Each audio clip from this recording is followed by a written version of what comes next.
Alors ça, c'est le petit banc de sable où on est. On a passé la nuit ici et on va passer la journée.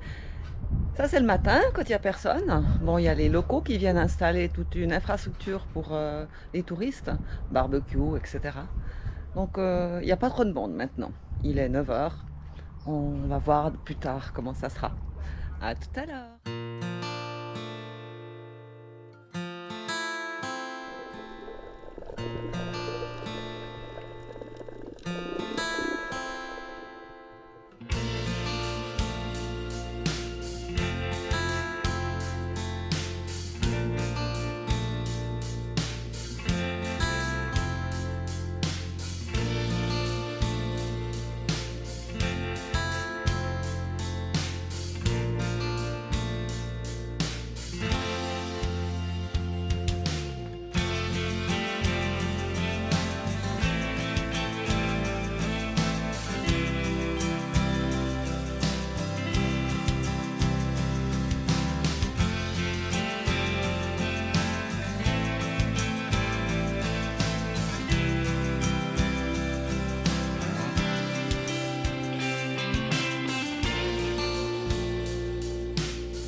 Eh bien, nous voilà à nouveau en direct de Pange Island, en face de Stone Town, dans l'archipel de Zanzibar. Il est 14 heures, les touristes sont arrivés, je vous laisse regarder.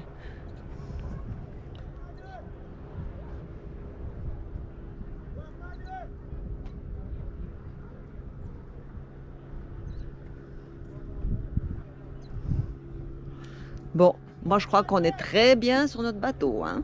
Beaucoup mieux que sur ce petit banc de sable, qui est vraiment encombré maintenant.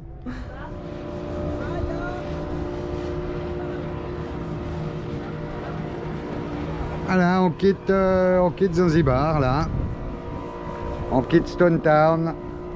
C'est la dernière fois qu'on passe.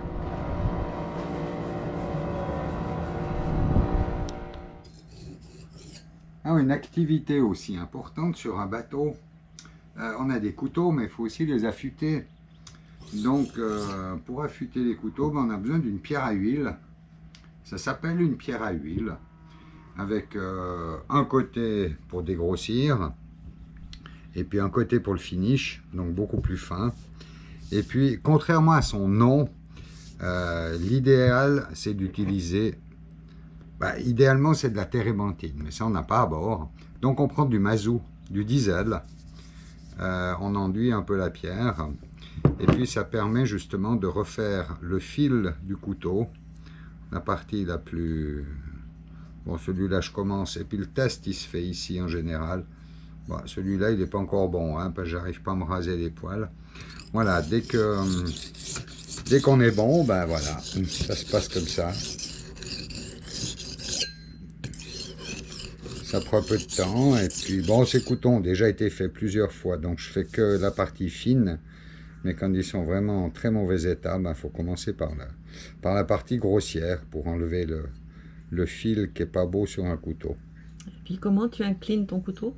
Alors, il faut arriver à trouver justement ce petit angle de coupe. Donc on va le chercher en posant les doigts dessus et puis en tournant très légèrement pour trouver cet angle. Et puis après, on suit sur toute la longueur du couteau pour justement permettre cet affûtage. Un petit peu d'un côté, un petit peu de l'autre. Et puis après, on regarde visuellement si on est bien dans l'angle. L'angle est bon. Et puis là, on voit tout de suite que là, ça commence à être violent. Et puis voilà, puis on avance comme ça tranquillement. Jusqu'à ce que madame soit contente que ses couteaux coupent bien. Oui, c'est important les couteaux. Bah ouais, surtout celui à poisson. Hein. Lui, il est fini, c'était le plus dur à faire. Ouais.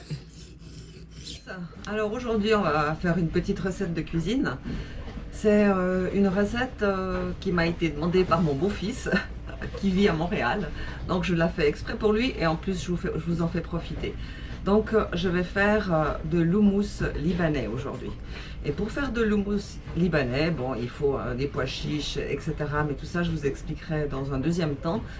Il faut faire du tahini d'abord. Alors qu'est-ce que le tahini? Eh ben c'est du sésame, des graines de sésame qu'on a fait torréfier dans une poêle. Donc je vais préparer ça maintenant.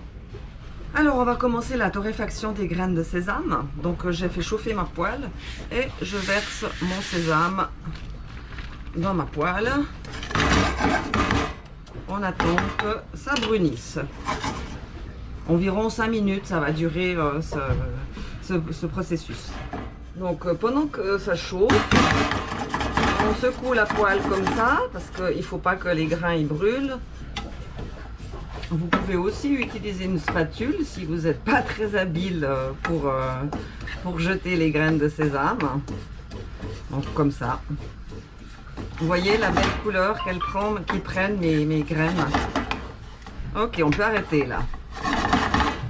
Et on met tout ça dans une assiette ou dans une plaque pour que ça refroidisse. Et on attend que ça soit bien froid. Ce que j'ai oublié de vous dire tout à l'heure, c'est que moi j'avais un sachet de 100 g de sésame pour faire ce tahini. Comme ça j'en ai en réserve, mais si vous en faites 50 g, ça suffira. Voilà, c'est comme vous voulez. Moi j'en fais toujours un petit peu plus, comme ça je le garde au frigo, bien au frais, et il se garde très longtemps. Donc maintenant, je vais réduire en poudre ces graines de sésame qui ont été torréfiées.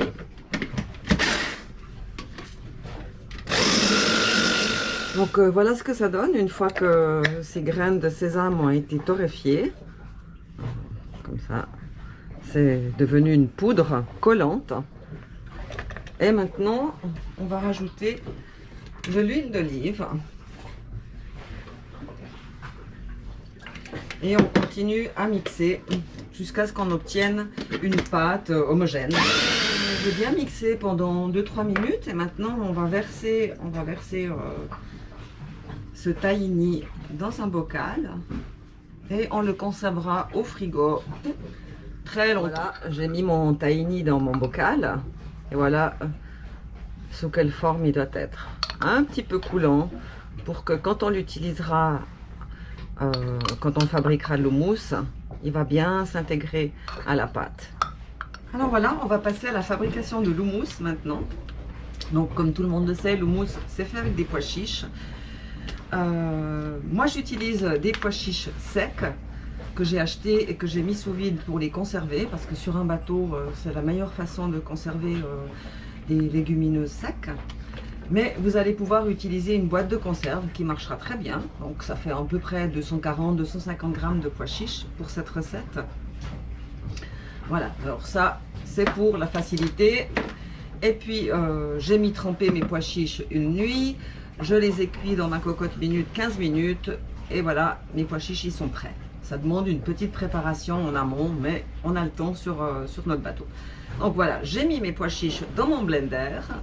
J'ai ajouté à mes pois chiches 8 gousses d'ail écrasées que j'ai dégermées à l'avance, bien entendu.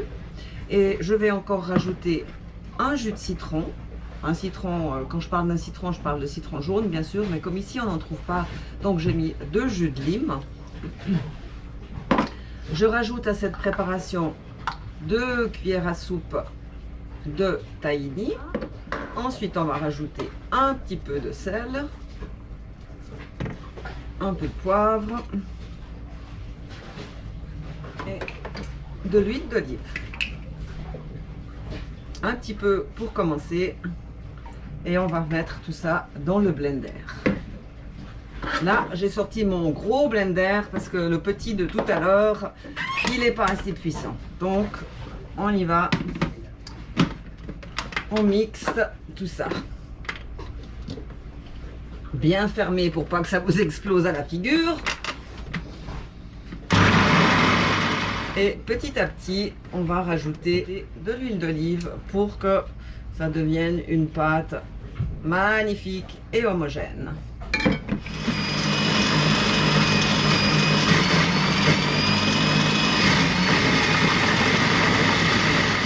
De temps en temps, n'hésitez pas à ouvrir votre blender et à les mélanger comme ça avec une cuillère pour que tout soit bien mixé à la fin de ce procédé. Je voulais aussi rajouter que pour économiser un petit peu d'huile d'olive, vous pouvez aussi mettre le jus qu'il y avait dans votre boîte de conserve. Mais moi, j'ai remarqué que je gardais mon houmous beaucoup moins longtemps si j'avais rajouté l'eau de la boîte de conserve. Donc, je préfère le faire entièrement à l'huile d'olive. Donc là, il en manque un tout petit peu. J'en rajoute. Ça, c'est vraiment avec un coup d'œil qu'on estime quelle consistance on veut que notre pâte d'houmous elle ait.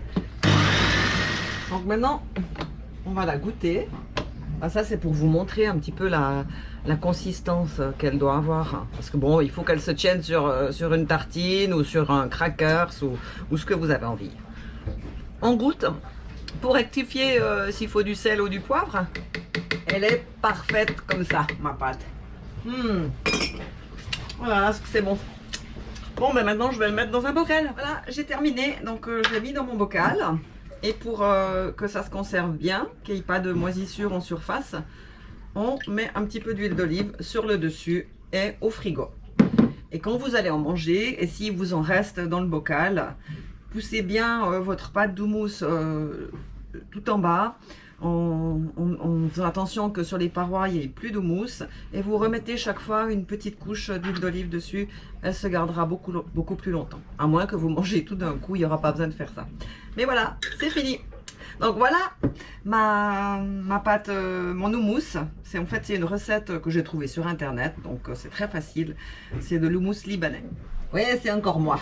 Je voulais aussi rajouter qu'un jour, je m'étais amusée à faire avec le même procédé que je viens de vous expliquer, avec des haricots rouges secs. Et là, j'ai des haricots noirs.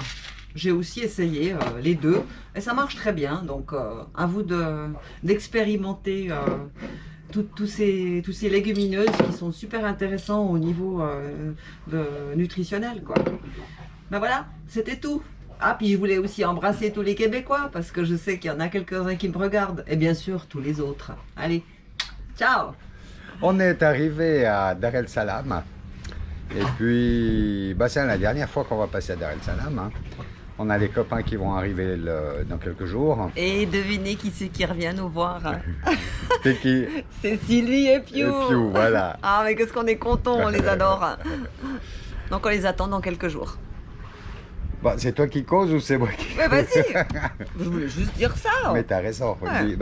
Continue alors. Non, à toi. Donc on s'est arrêté là.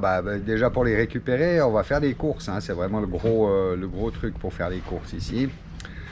Bien remplir le bateau parce qu'on nous a prévenu que la prochaine étape, il n'y a pas de fruits, il n'y a pas de légumes ou ce qu'il y a, c'est hors de prix. Donc on va charger au maximum le bateau et la prochaine destination c'est... Mayotte. Voilà, on va de nouveau, enfin depuis très très longtemps, de nouveau pouvoir parler français. Ouais, ça va être ce cool. qui n'est pas arrivé depuis très longtemps là pour nous. Là c'est toujours en anglais hein, ici, donc voilà, donc pas trop le choix. Et puis on va longer la côte est de l'Afrique, là, tout le long de la Tanzanie jusqu'à Mtwara. Et puis, depuis Mtwara, on va regarder une fenêtre météo pour les 3-4 jours de nav qu'on doit faire pour aller jusqu'à Mayotte. Et puis au Vogue la Galère, qu'on va s'arrêter à Mafia, on va s'arrêter dans des petites îles, on va s'arrêter à tout plein d'endroits. Là. Ouais, vous vous souvenez, Mafia, c'est quand on a eu la tempête. Donc on espère cette fois qu'on pourra voir cette île sous un nouvel angle, hein, avec du beau temps si possible. Avec des couleurs, Ouais. avec du soleil, parce que là c'était gris, on n'a rien vu, on est passé sur un haut fond, on a failli... Enfin bref, ça a passé, mais on a serré les fesses. Voilà, donc gros bisous à tous, à dimanche prochain pour de nouvelles aventures. Salut! Bye!